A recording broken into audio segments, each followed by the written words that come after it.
جی اس وقت آپ یہ جو مناظر دیکھ رہے ہیں، کافی ساری ٹیمز اس وقت جو ہے وہ گوشت کی کٹائی میں مصروف ہیں، اور یہ ملتان کی سب سے بڑی اجتماعی قربانی اگر کہا جائے تو غلط نہ ہوگا۔ دعوت اسلامی کے فیضان مدینہ مرکز پہ ہم موجود ہیں اور ریاض اطاری ہمارے ساتھ موجود ہیں۔ جی بتائیے گا کیا اس کی صورتحال ہے، پہلے دونوں دن قربانی ہوتی ہے کس طرح سے، اور ابھی کیا کتنے لوگ حصہ لے رہے ہوتے ہیں؟ جی ہر سال کی طرح جو ہے اس سال بھی الحمدللہ تقریباً 500 کے قریب جو ہے وہ اجتماعی قربانی کے جانور ملتان بلکہ جنوبی پنجاب میں سب سے بڑا جو ہے اجتماعی قربانی کا یہ اپنا مرکز ہے۔ یہاں پر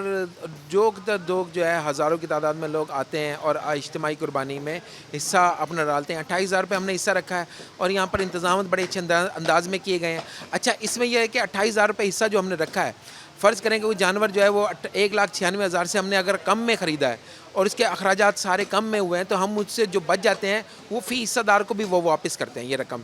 اور اس کے ساتھ ساتھ جتنا بھی گوشت ہوتا ہے یہ سارا کا سارا ان تک جو ہے وہ پہنچایا جاتا ہے۔ یہ سلسلہ الحمدللہ ہر سال کی طرح اس سال بھی جاری ہے اور آئندہ بھی یہ سلسلہ جاری رہے گا، اور تقریباً 10 سے زائد ہم نے ٹیمیں بنائی ہیں ان کاموں کو کرنے کے لیے۔ الحمدللہ یہ سلسلہ جو ہے انشاءاللہ الکریم یہ جاری رہے گا۔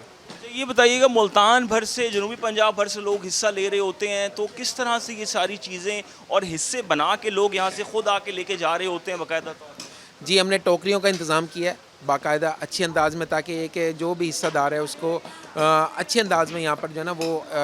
اس کو انتظام کے ساتھ جو ہے نا وہ ٹوکریوں میں گوشت ان کا کوئی ضائع نہ ہو۔ اگر کسی نے کوئی دور قریب یا دور سے آئے ہیں تو گرمی کو مد نظر رکھتے ہم نے یعنی کہ شاپر نہیں، ہم نے ٹوکریوں کا انتظام کیا ہے۔ تو یہ سلسلہ ہے۔ بالکل، یہاں پہ جو ہے وہ